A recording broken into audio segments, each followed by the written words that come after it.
Muy Metrópoli bien. Monterrey ahorita está la pura gente de Facebook, aquí nos están viendo en vivo, el programa de hecho es en vivo también por radio.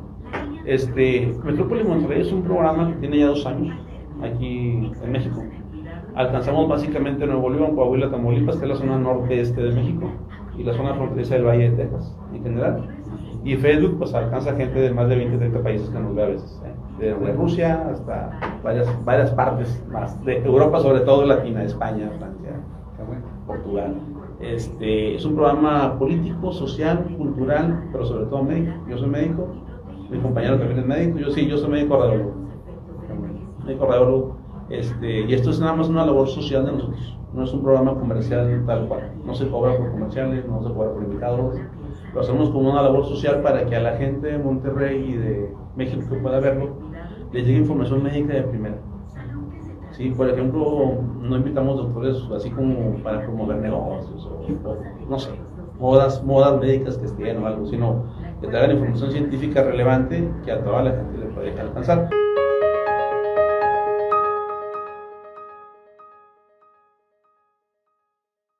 Muy bien. Muy bien, ya estamos al aire, estamos con nosotros el doctor Gustavo Moviglia, médico argentino, ¿sí? ¿Verdad que sí? Ojalá. Cuéntenos por favor a la gente un poquito, doctor, de su historia, de su currículum tan amplio, así una breve reseña de usted a los que van a escuchar. A mí me gusta ser simple en la presentación. Muy bien. Tuve la suerte de poder recibirme de médico hace 46 años. Excelente. En Argentina, pero desde que estuve en segundo año de medicina, en el año 1971, o sea que el año cumplo 50 años, empecé a trabajar en un laboratorio que hacía cultivo de tejidos. Casualmente mi jefe había aprendido en el Instituto Cardiológico de México a hacer cultivo de tejidos con el grupo de lo que era del maestro Costero. El maestro Costero fue uno de los científicos corridos de España durante el régimen del franquismo, sí.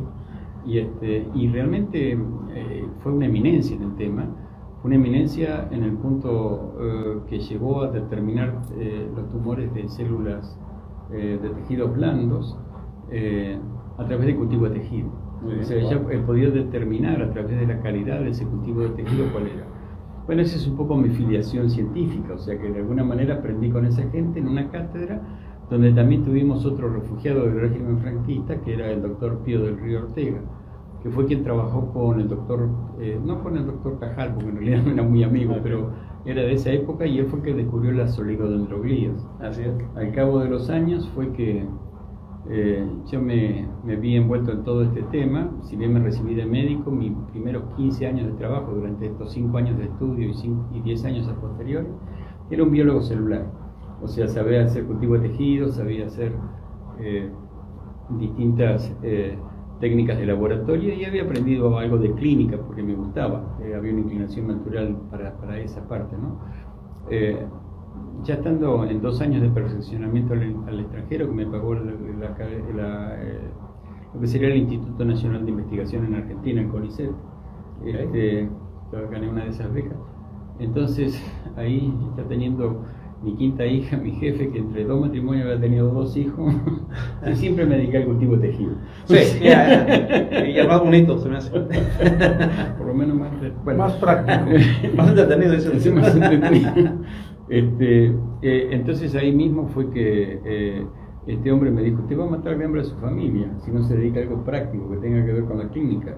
Era el año 1986 y me dice mi jefe eso, y me dice: ¿y yo qué voy a hacer si todo lo que he hecho hasta ahora de carrera en estos 10 años de recibido es trabajar en laboratorio?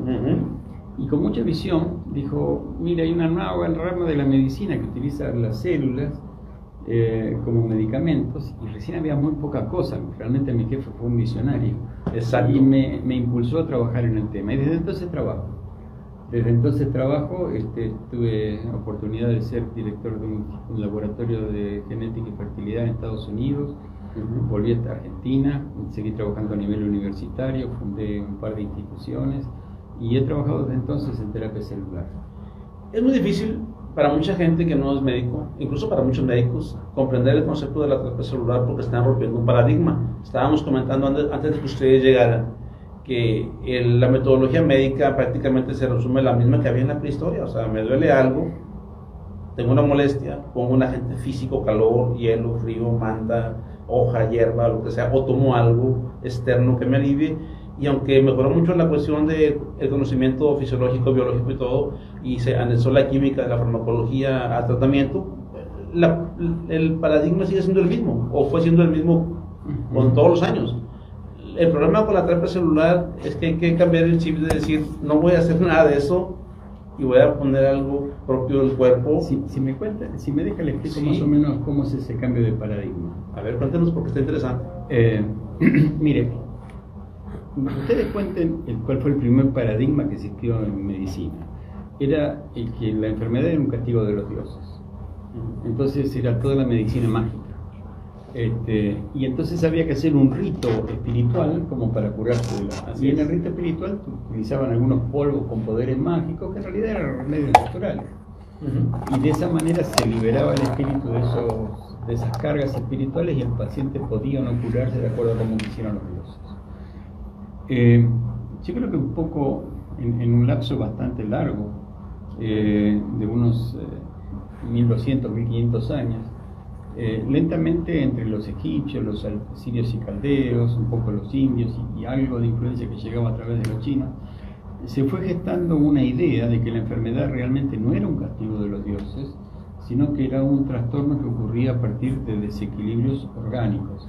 Y fue Hipócrates el que en el Corpus Hipocrático resumió todas esas ideas, y él llegó a la concepción de que el organismo era algo formado por 4 líquidos. La palabra en griego era humores, y de ahí viene el buen y mal humor, ¿no es cierto? O sea, si uno tenía bien equilibrados los humores, andaba bien todo. Para que les quede claro, de ahí nace todo eso. Y está. Y eran 4 humores, ¿no? Y con eso anduvimos mucho tiempo en medicina, tanto que yo les diría hasta el año 1850 más o menos. ¿Qué es lo que pasó para ese tiempo? O sea, ustedes imagínense, yo tenía una enfermedad y era porque me sobraba sangre, había que hacer sangría, porque me sobraba bilis, había que hacerlo vomitar, porque me sobraban líquidos anómalos, entonces había que hacerle enema para que se purificara el organismo. Entonces era un equilibrio basado en agregar. ¿Y cómo le agregábamos cosas? Comiendo. Decía Hipócrates, lo que vos comés es lo que determina tu salud, tu enfermedad. Ojo, la palabra paradigma, según lo interpreta los filósofos modernos, ¿no es cierto?, no significa un dogma, significa la forma que nosotros tenemos de entender lo que está pasando. Así es. Es imperfecto, porque es imperfecta la forma de conocer que tenemos los hombres. Así es. Y entonces el paradigma era, si estamos formados por humores, la cuestión era equilibrar esos humores. ¿Qué es lo que pasó en el año 1850? Eso está precedido de lo que había pasado en los últimos 20 años. Que había 2 personas, en particular Schwann, que habían dicho que todos los seres vivos estaban formados por células.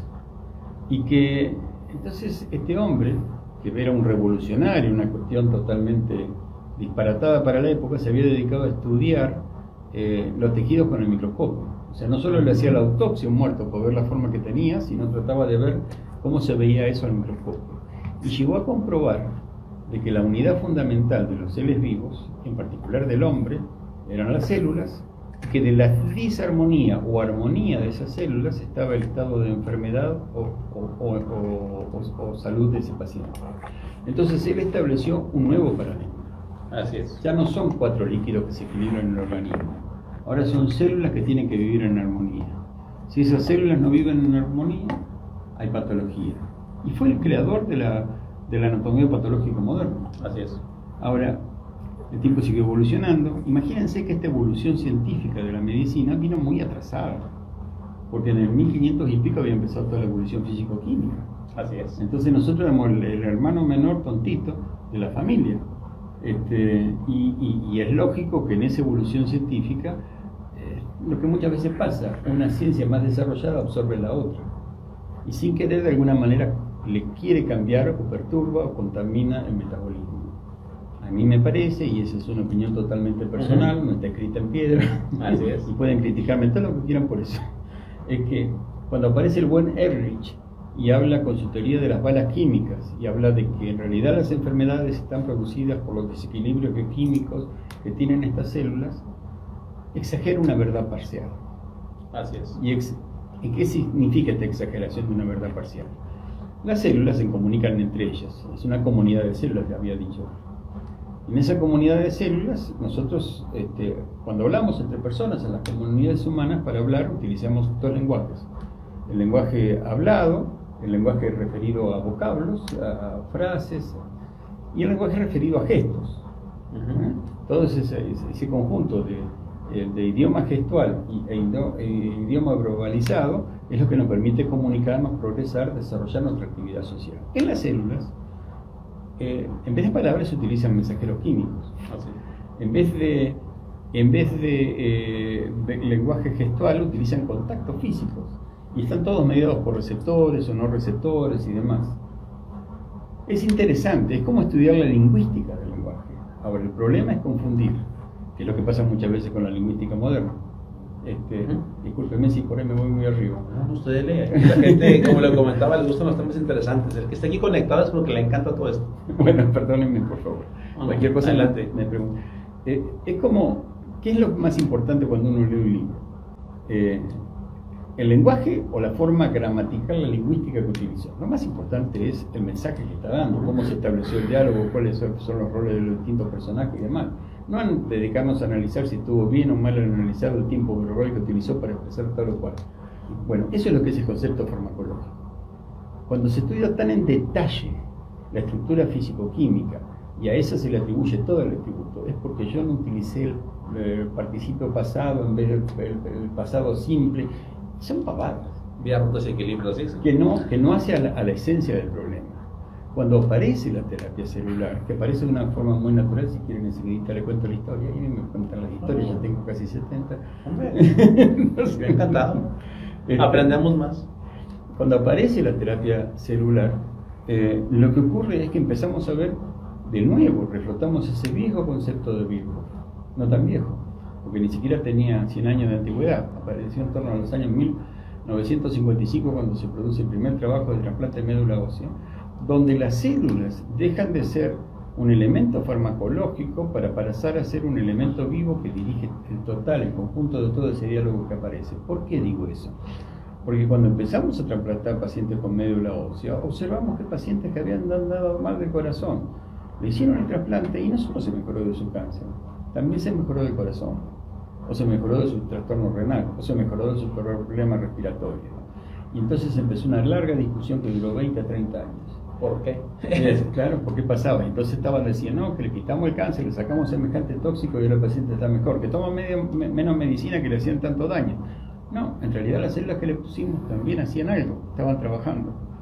Entonces, en ese querer buscar, que era lo que estaban haciendo esas células, que era lo que estaban trabajando, es que aparecen estudios muy bien hechos por los suecos en particular.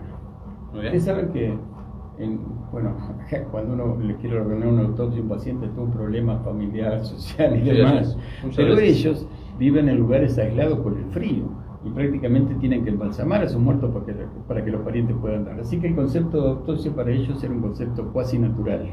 Y eso les permitió establecer un programa de autopsias en los pacientes de sexo femenino que habían recibido un trasplante histocompatible de un donante masculino y que por lo menos habían sobrevivido 10 años a ese trasplante.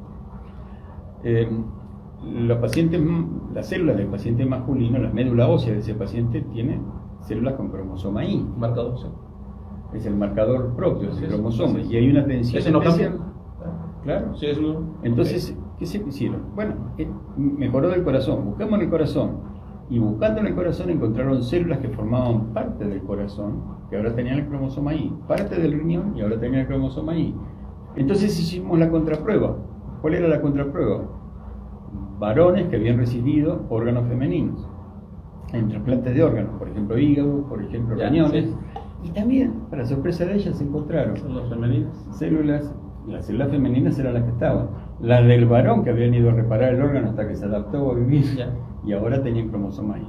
Quería decir que naturalmente ocurre un intercambio de células en el organismo, de una renovación constante, donde hay células propias en el organismo que producen la regeneración de ese órgano, pero sobre todo hay células que están viniendo de la grasa, que están viniendo de la médula ósea, vaya a saber de qué otras fuentes más que todavía nos falta descubrir, Y esas fuentes están ayudando a que naturalmente se renueven esos órganos. O sea que la terapia celular no fue un invento médico, fue un descubrimiento médico en el sentido de qué era lo que pasaba naturalmente. Y entonces, ¿qué pasó? A principios del siglo, en torno al año 2000, dijeron, si todas estas cosas pasan naturalmente en un paciente al que le hemos hecho un trasplante de médula ósea, y que primero tuvo un cáncer, después le pusimos quimioterapia, arriba le pusimos radioterapia, y así todo el órgano se pudo reparar, ¿no podrá pasar lo mismo si le ponemos células de médula ósea a un paciente que no tenga tantas agresiones? Y eso lo empezaron a hacer. Los primeros que trabajaron en ese campo fueron los cardiólogos. Y de los 2 o 3 primeros cardiólogos que trabajaron, yo siempre admiro mucho la obra de Bodo Strasser. Ustedes saben que los alemanes son muy especiales, toman nota de todos los detalles, son gente tremendamente inteligente. Es un mal chiste, pero nosotros sabemos cuántos judíos mataron los nazis porque los anotaron uno a uno. No, es mal chiste, pero fue cierto. Y es así de cierto, y así de cierto fue lo que pasó con ellos. Aun cuando lo hicieron en forma totalmente clínica, absolutamente espontánea en cuanto a lo clínico, ellos tomaron uno a uno las características de cada paciente con posinfarto de miocardio, que lo habían estado, en qué momento lo hicieron, cuál era el tamaño, el detalle, los estudios. Eso les permitió juntar una casuística que superó casi los 4.000 casos. Wow, bastante importante. Yo les cuento porque estos conceptos son un poco brutos, la gente no termina de entender, a veces les parece que la terapia celular nació ayer, que es una cosa de la que no se sabe nadie, que nadie se tomó el trabajo de estudiar. Yo les estoy hablando de los trabajos preliminares, cuando ni siquiera conocíamos la palabra, lo que esta gente hacía. Exactamente. Y entonces Bodo Strasser llegó a determinar, por ejemplo, que había una ventana terapéutica, que era entre el día 7 y el día 12, 15, posinfarto, que si en ese momento le ponía un exceso de células madres, ese paciente se recuperaba. Y que si por el contrario trabajaba fuera de esta ventana terapéutica, mejoraba, pero no tenía esa mejoría importante que la que realmente estaba esperando este paciente. Perdón, ¿aplica esa ventana terapéutica para diversas enfermedades o particularmente el corazón? O el infarto, digo yo, que es diferente a otras cosas. No, la ventana para el tratamiento con pura célula madre. Esa ventana terapéutica yo le diría que con pequeñas variaciones tiene una validez universal. Ok, eso es importante. Y eso es importante porque mucha gente lo desconoce, incluso gente que aplica células madre, porque se manejan con un proceso muy empírico y casi les diría, utilizan con la mentalidad de un viejo paradigma. La célula madre no se está colocando en ese lugar como un sustituto, una pastillita para poder solucionar el problema. Es un elemento que comienza a dialogar con las células existentes en el medio, y de ese recambio, de ese diálogo que restablecen las células que ponemos, es que realmente permitimos a los órganos volver al estado de salud que habían perdido. Muy bien. Y ese es el cambio de paradigma. Muy bien.